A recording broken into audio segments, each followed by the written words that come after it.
Hello students, welcome to our first year class of integral calculus.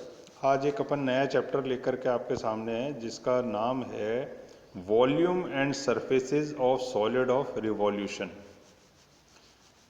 परिक्रमण से प्राप्त ठोसों के आयतन एवं पृष्ठ। तो सबसे पहले अपन कोशिश करेंगे कि अपन समझें कि आखिरकार हमको इस चैप्टर में करना क्या है। तो देखे बच्चों, इसमें क्या करना है, वॉल्यूम और एंड सरफेसेस ये निकालने हैं किसके, सॉलिड्स ऑफ रिवॉल्यूशन।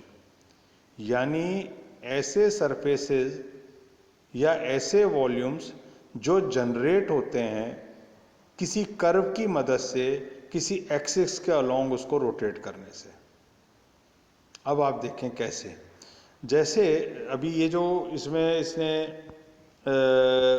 शुरू में जो लिखा हुआ है, ये चीज़ मैंने आपको बोल के वैसे ही समझा दी है। मेन चीज़ आती है कि अब अगर ये बनते हैं, ऐसी आकृतियाँ बनती हैं, तो वो आखिरकार बनती कैसे हैं।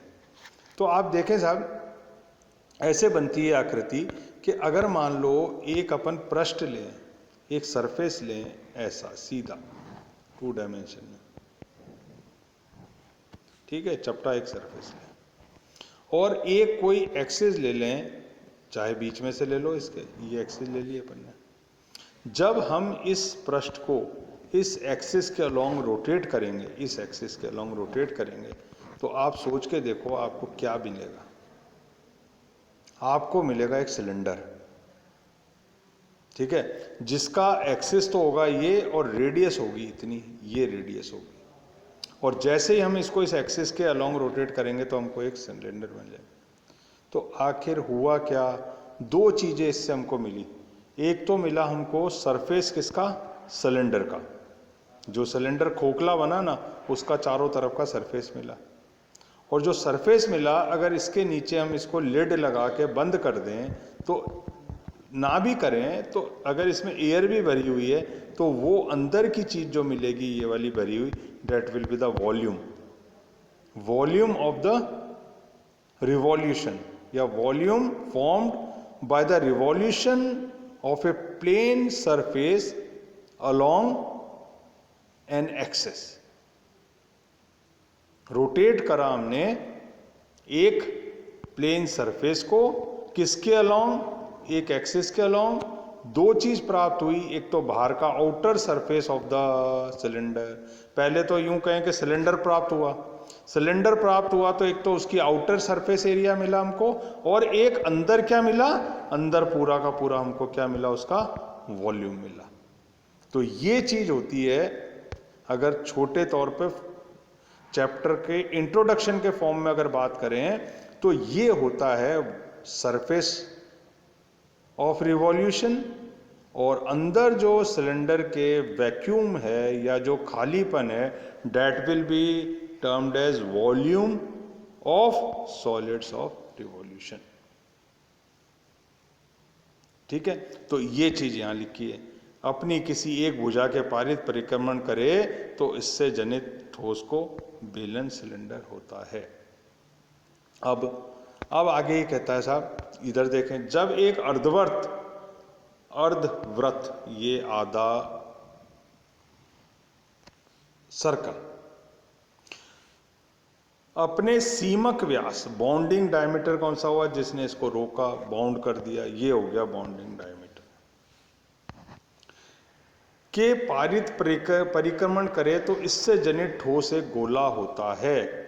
जनित पृष्ठ एक गोलीय पृष्ठ, स्फेरिकल शेल या स्फेरिकल सरफेस होता है। अब आप देखें, अगर इसको मैं इस अर्धगोले को, अर्धवृत्त को इसके अलोंग अगर रोटेट करूं तो नीचे भी एक गोला फॉर्म हो जाएगा इस तरीके से। तो अब ये क्या हो जाएगा, पूरा एक गोला बन गया, होलो बन गया। अगर तार रोटेट करी, फिर से एक बात ध्यान दे लें कि अगर मैं एक वायर इस शेप का रोटेट करता हूं इस एक्सिस के अलोंग, तो मेरे को एक खोखला गोला मिलता है। और अगर एक सरफेस को मैं इसके अलोंग रोटेट करता हूं तो मेरे को एक ठोस गोला मिलता है। इन दोनों बात में फर्क देखें आप, कि अगर एक वायर रोटेट की जाती है, अर्धवृत्त वायर, तो एक खोखला गोला मिलता है। और अगर एक सरफेस, हाफ सरफेस, अर्ध सरफेस को, गोलाकार सरफेस को रोटेट करता हूं तो एक ठोस गोला मिलता है। तो पहले केस में भी आउटर सरफेस एरिया तो यही था, आधे तार को रोटेट करने से और आधे शीट को रोटेट करने से भी सरफेस एरिया वही रहा, बाहर वाला। ठीक है। और अंदर का जो ये फिलिंग है, ये जो फिलिंग है, that will be the volume, वो बनेगा क्या, आयतन। ठीक है। फिर ये क्या कहता है, इसी प्रकार यदि एक वक्र अपने समतल में स्थित किसी सरल रेखा के पारित परिक्रमण करे तो एक घनाकृति का पृष्ठ बनता है। कोई भी वक्र हो, अगर वो मान लो आप जैसे एक ये एक्सिस है और ये कर्व आपको नोन है, ये अगर रोटेट करे इस एक्सिस के अलोंग, तो आपको एक स्पिंडल रील की तरह का जो है एक सरफेस मिलेगा। कैसा मिलेगा, ये सरफेस मिलेगा। ठीक है, ठीक है। अच्छा, फिर अगर मान लो एक आधा इलिप्स रोटेट करे इस टाइप का, इसके अलोंग, तो आपको इस टाइप का रग्बी की, फुटबॉल की तरह का शेप मिलेगा। अब समझ में आ गया क्या होता है volume and surfaces of solid of revolution, वो ये होता है। ठीक है। अब इस एक्सिस को एक्सिस ऑफ रिवॉल्यूशन कहते हैं, वो ये चीज लिखी हुई है। ये बाहर वाला जो सरफेस होता है पूरा, इसको सरफेस ऑफ रिवॉल्यूशन कहते हैं। अंदर की चीज जो फिलिंग है, that will be the volume of revolution. ठीक, तो ये चीज आप ध्यान दे लें। उसके बाद चलें साहब, अभी तक हमने सिर्फ एग्जाम्पल के तौर पे कुछ रेगुलर आकृतियों की बात की थी। अब हम इस वाले आर्टिकल के अंदर एक बहुत सिंपल सी चीज करने वाले हैं, इसको समझना जरूरी है हमारे लिए। क्या कहता है, volume of solid of revolution. तो साहब क्या होता है, जरा पढ़ के देखें अपन इसको, क्या होता है ये होता है, if the curve y is equal to F X does not cross the x axis. ये देखें आप, ये कर्व है जो एक्स एक्सिस को क्रॉस नहीं कर रहा। मान लो यही कर्व है, एक्स एक्सिस को क्रॉस नहीं कर रहा है। ठीक है। Then the volume of the solid, sorry ये नहीं कर्व, ये वाला ए टू बी ये कर्व है, ये एक्स एक्सिस को क्रॉस नहीं कर रहा। Then the volume of the solid generated by the revolution about the x axis.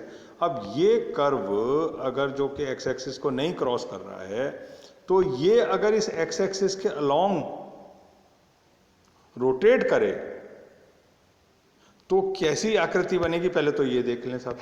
ये एक्स एक्सिस है, ये कर्व है, ये इस एक्स एक्सिस के अलोंग रोटेट करा तो इस टाइप की आकृति आपको मिलेगी। यानी पीछे भी होगी, 3 डायमेंशन में सोच के देखें, आगे से ये उठा हुआ होगा और पीछे ये इस तरीके से होगा, इस तरीके का शेप मिलेगा। यानी यूं समझ ले, मैं इसको अगर सीधा करके बनाऊं तो ये कुछ इस गमले के शेप का शेप मिलेगा साहब अपने को, इस टाइप का शेप। ठीक है। तो ये जो है x axis of the area bounded by the curve y is equal to F x, ये रहा y is equal to F x. The x axis, ये x axis, and the bounding ordinates x बराबर a and x बराबर b। ठीक है। अब समझने की बात क्या है, वो इस फिगर में आ जाओ कि ये जो फॉर्मूला डिराइव करा वो कैसे करा।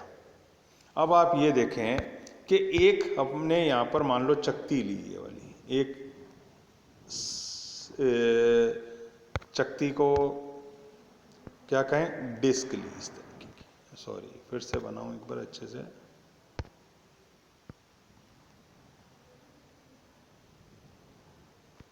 ये डिस्क दिख रही है, वो ये वाली है, मान लो ये डिस्क है। अब क्या करा, ये जो डिस्क थी आपकी, इसका जो वॉल्यूम आया, सबसे पहले तो एरिया देखें इसका, ये आया pi Y square, pi r square. जानते हैं ना आप, सर्कल के केस में क्या होता है, पाई आर स्क्वायर,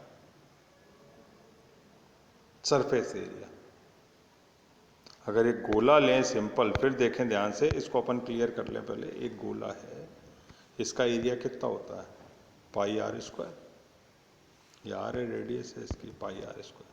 अगर ये गोला अब साइड से देखें हम इस तरीके से स्लिट बना के इसकी, और इसकी मोटाई अगर dx है, ये dx है, तो इसका वॉल्यूम कितना होगा। अब इसको कैसे विजुलाइज करें 3 डायमेंशन में। कैरम बोर्ड खेला होगा, कैरम बोर्ड की गोटी है मान लो, कैरम बोर्ड की गोटी कैसे होती है, इस टाइप की होती है ना, उस पर ऐसे ऐसे गोले बने हुए होते हैं कैरम बोर्ड की गोटी, कैरम खेलते हैं जब, या स्ट्राइकर होता है जो कैरम बोर्ड का, तो उसकी कुछ मोटाई भी होती है। देखो आप, देखना आप, उसकी कुछ मोटाई भी होती है। मान लो वो मोटाई तो है कितनी, dx, और उसका ऊपर का एरिया कितना है, सरफेस एरिया, ये है pi Y square, pi r square मान लो। तो इसका वॉल्यूम कितना होगा, सिलेंडर का वॉल्यूम होता है pi r square h, pi r square h होता है सिलेंडर का volume, pi r square h. तो पाई आर स्क्वायर तो हमको मिल गया कैसे, इस सर्कल का एरिया, और एच जो पूरे सिलेंडर का हाइट होती है, वो हमने इस गोटी की हाइट कितनी ली, dx। तो हमारे को क्या मिल जाएगा, पाई आर स्क्वायर इंटू dx। तो ये जो पाई आर स्क्वायर dx मिला, ये वही चीज ये लिखी हुई है, पाई वाई स्क्वायर dx लिखा हुआ है। वाई क्या है, ये डिस्टेंस है इतना सा। तो पहले तो ये साइड से देखो, ये गोला दिख रहा है तुम्हारे को, तो इसकी जो सरफेस एरिया हो गया वो तो पाई वाई स्क्वायर हो गया। अगर ये dx मोटाई की है ये स्लिट, तो इसका वॉल्यूम कितना हो जाएगा, इसका वॉल्यूम हो जाएगा साहब पाई वाई स्क्वायर dx। अब ये चकती यहां पर आपने फंसा दी, जिसकी मोटाई कितनी है, dx मोटाई है, और सामने का एरिया कितना है, पाई वाई स्क्वायर है, क्योंकि रेडियस कितनी मानी हमने इसकी, y मानी, ये y मानी यहां से यहां तक। अब ये जो चकती है, इसको आपको क्या करना है साहब, ये चकती बीच में ऐसे फंसी हुई है, इस चकती को लिमिट x इजिकल टू ए से x इजिकल टू बी तक आपको चला देना है। यहां से चालू करा, इस स्लिट को लेके गए और ये यहां तक ले आए। अब क्योंकि कंटिन्यूस कर्व है, जब ये चकती यहाँ जाएगी तो छोटी होती जाएगी, जैसे ये यहाँ जाएगी तो बड़ी होती जाएगी। तो ये क्या करेगी, पूरा का पूरा इस वाले एरिया को स्वीप आउट कर देगी, इस वाले को। इसका एक सिरा कहाँ चलेगा हमेशा, y बराबर fx पे रहेगा एक सिरा हमेशा, ठीक है, ये वाला सिरा। और किसके अलॉन्ग चल रही है, एक्सिस के अलॉन्ग, इसके x एक्सिस के अलॉन्ग।